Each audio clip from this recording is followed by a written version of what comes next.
কি গো আব্বা, আমরা সবাই একসঙ্গে খেলছিলাম, তুমি আমাদের খেলতে দিচ্ছ না কেন? এই জন্য আমি তোমাকে পছন্দ করি না। আমি তোমাকে কতবার করে বলেছি তুমি আমার স্কুলে আসবে না। যদি ওরা জেনে যায় তুমি আমার বাবা, তাহলে ওরা আমাকে ঘৃণা করবে।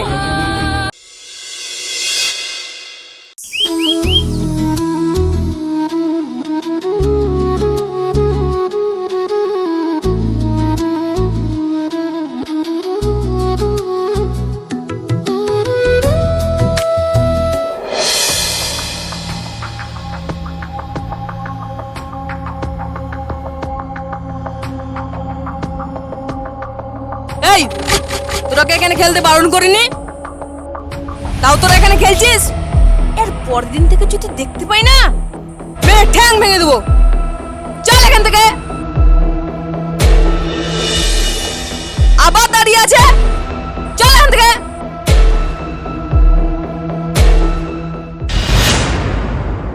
কি গো আব্বা, আমরা সবাই একসঙ্গে খেলছিলাম, তুমি আমাদের খেলতে দিচ্ছ না কেন? এই জন্য আমি তোমাকে পছন্দ করি না। না সোনা, এইভাবে খেলাধুলা করা উচিত না। এটা ভয়ঙ্কর খেলা, তাই তোমার আব্বু তোমাকে খেলতে মানা করছে। এসো, আমি তোমার পছন্দের আলুর তরকারি রান্না করেছি, আমরা সবাই খুব মজা করে খাবো। না মা, আমি পরে খাবো, এখন আমার খিদে পাইনি। এসব কি মা? আব্বু আমার বন্ধুদের অপমান করে তাড়িয়ে দিল।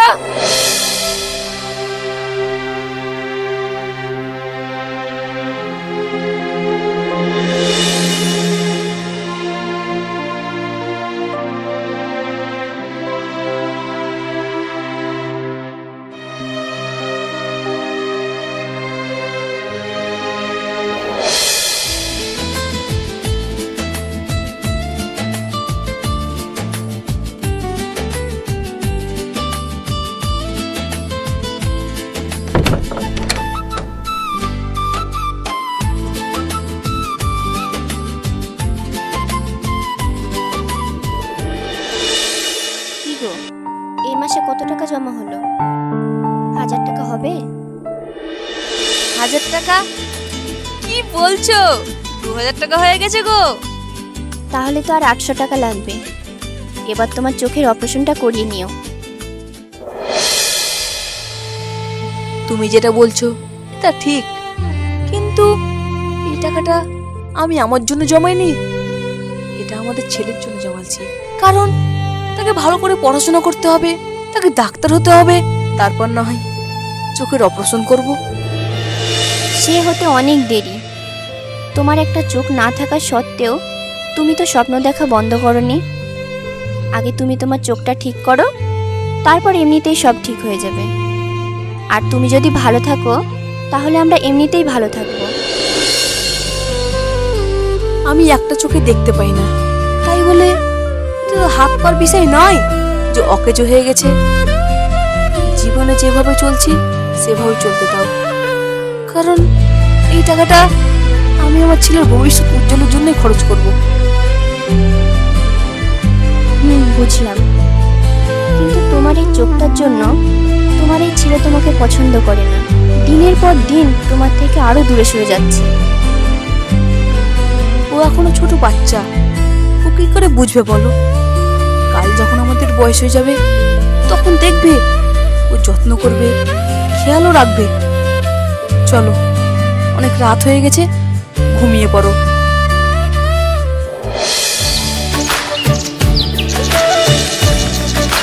এই নাও ইয়াদ, স্কুলে টিফিনটা নিয়ে যাও। আর হ্যাঁ, তুমি আজ একা একা স্কুলে যাবে না, তোমার বাবা তোমাকে স্কুলে গিয়ে রেখে আসবে। তুমি এখানে একটু দাঁড়াও, তোমার বাবা মাঠ থেকে আসুক, দিয়ে নিয়ে যাচ্ছি।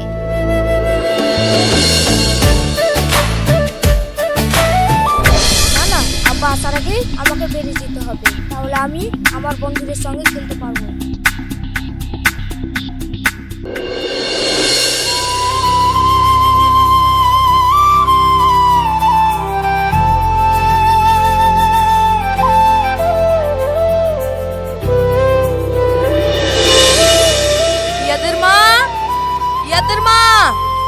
আসছি।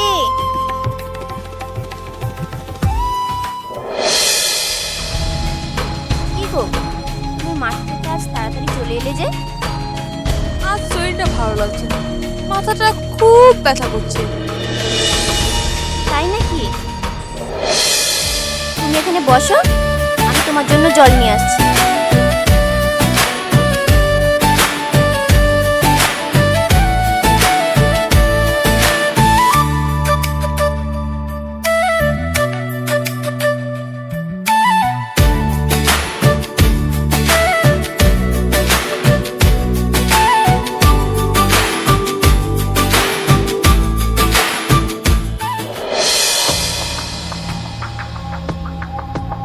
দেখো তো তোমার ছেলের কাণ্ড, স্কুলের টিফিনটাই নিয়ে যেতে ভুলে গেছে।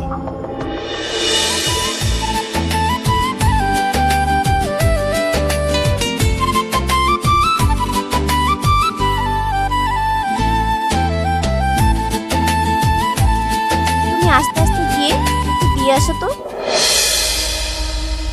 আমি যে স্কুলে যাই ওটাও পছন্দ করে না, তুমি গিয়ে দিয়ে এসো।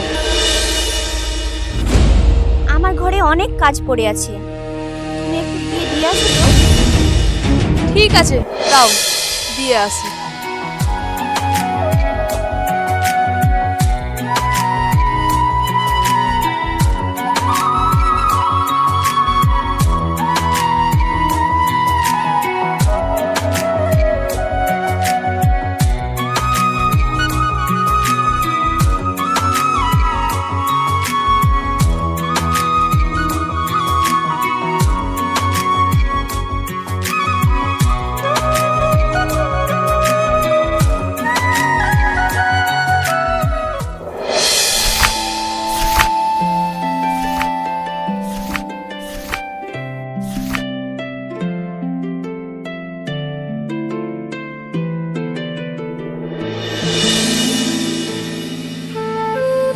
মাস্টার মশাই, আমার ছেলে ইয়াদকে একটু কিছুক্ষণের জন্য ডেকে দেবেন, ও আজ স্কুলে টিফিন নিয়ে আসতে ভুলে গিয়েছে। আচ্ছা, তাহলে আপনি একটু বসেন, আমি ইয়াদকে ডাকার ব্যবস্থা করছি।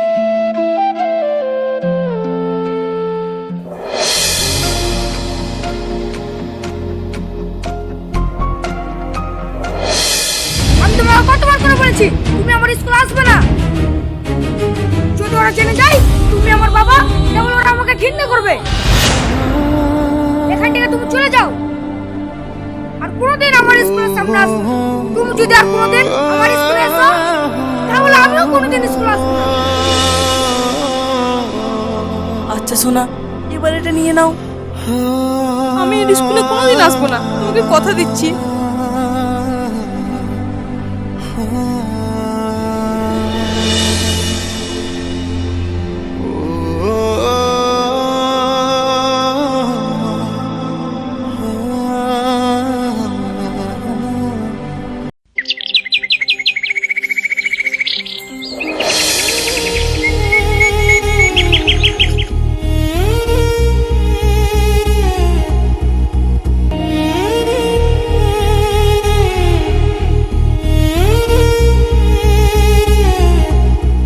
তোমাকে এতবার করে বললাম আমি স্কুলে যাব না, তাও তুমি আমার কথাটা শুনলেই না।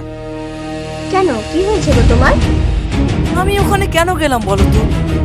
শুধু শুধু আমার ছেলেটা কষ্ট পেল, আমার ভীষণ খারাপ লাগছে। ইয়াদ তোমাকে কিছু বলেছে? না না, আমার ওখানে যাওয়া ঠিক হয়নি, কারণ আমার চোখের জন্য ওর বন্ধুরা কেউ অপমান করতে পারে, তো সেই কারণে। তুমি কি বলছো এসব? তুমি দেখবে যখন ও জানতে পারবে যে তোমার চোখের অবস্থার কারণ হচ্ছে ও, তখন ও তোমাকে নিয়ে খুব গর্ব করবে।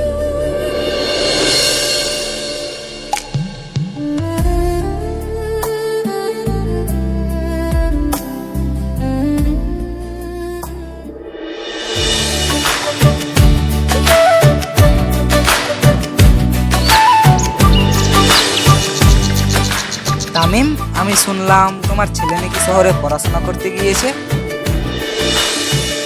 হ্যাঁ ভাইজান, শহরে পড়াশোনা করছে, ও এখন ডাক্তারি পড়ছে। ও এখন কোথায় থাকছে? ও কি কলেজের হোস্টেলে থাকছে না বাইরে থাকছে? না, আসলে ওরা চার বন্ধু আগে হোস্টেলে থাকতো, এখন হোস্টেলে হোস্টেলে অসুবিধা হচ্ছেই বলে তো ওরা বাইরে রুম ভাড়া নিয়ে থাকছে।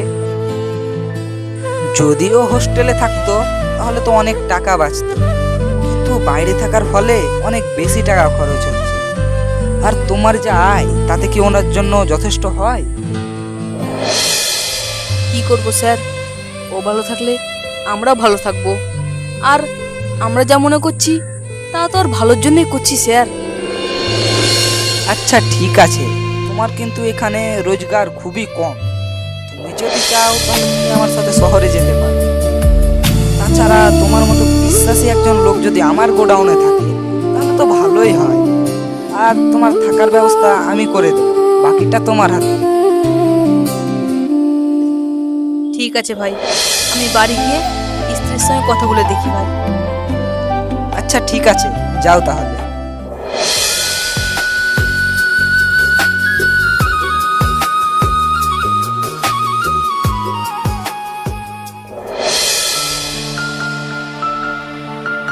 আচ্ছা, আমরা যাব। যদি সেখানে গিয়ে 1 টাকা বেশি ইনকাম করতে পারি তাতে তো আমাদেরই সাহায্য হবে। তাছাড়া ওখানে তো আমাদের ছেলে আছে। আমি ভাবছিলাম যে তুমি ওখানে যেতে চাইবে কিনা। তুমি যখন রাজি তাহলে শহরে যেতে কোনো আপত্তি নাই। তাহলে আমি সমীর ভাইকে জানিয়ে দিই, দুদিনের মধ্যে আমরা শহরে আসছি।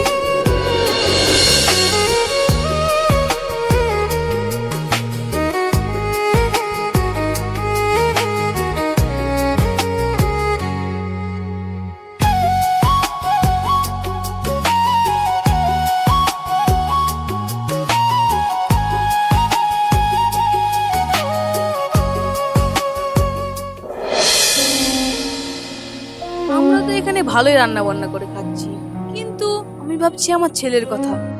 সে একা একা কি করছে? ঠিক টাইম খাবার খাচ্ছে কিনা, আদৌ ভালো খাবার পাচ্ছে কিনা কে জানে। কি জানি সময়ে খাওয়া দাওয়া করছি কিনা।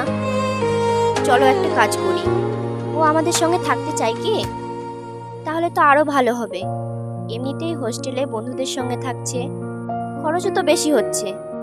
ওকে আমাদের সঙ্গে থাকতে বলি, সেটাই ভালো হবে। দেখি বলে আসি একবার, ও কি বলে। আমাদের সঙ্গে থাকলে ওর পড়াশোনা করতে কোনো অসুবিধা হবে না।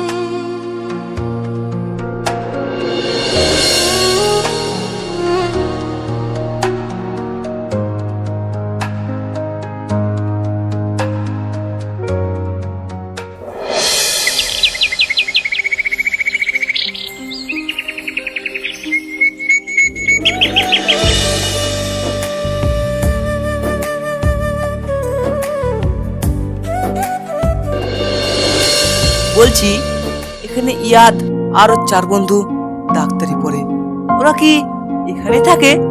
থাকলে একটু ডেকে দেন না। এখানে তো ইয়াদ নামে কেউ থাকে না, তবে হ্যাঁ এখানে 4 জনা থাকে। ওরা সবসময় ছাদেই থাকে। আচ্ছা, আপনি এখানেই থাকুন, আমি ওদের ডেকে এনে দিচ্ছি।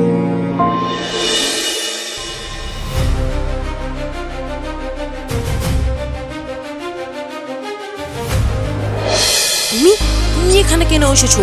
তুমি কি করে জানলে যে আমি এখানে থাকি? তুমি তো জানো তোমার এইভাবে আসা আমার মোটেও পছন্দ নেই। আমি না চাইলেও তুমি আমার কিছু ছাড়বে না, তাই তো? এরকম কিছু নয় বাবা, আসলে আমি আর তোর মা কাছে একটা কাজ করছি। শহরে আসা আমাদের 2 দিন হয়ে গেল। আমাদের থাকার জন্য সমীর ভাই একটা ঘর দিয়েছে। সেই ঘরটা বেশ বড়সড়। তুই চাইলে ওখানে থাকতে পারিস। তোর ইচ্ছে অনুসারে আমি তোকে বাইরে থেকে ডাকবো। ঠিক আছে, তোমরা কোথায় থাকছো বলো, আমি রবিবার গিয়ে তোমাদের সঙ্গে দেখা করে আসবো।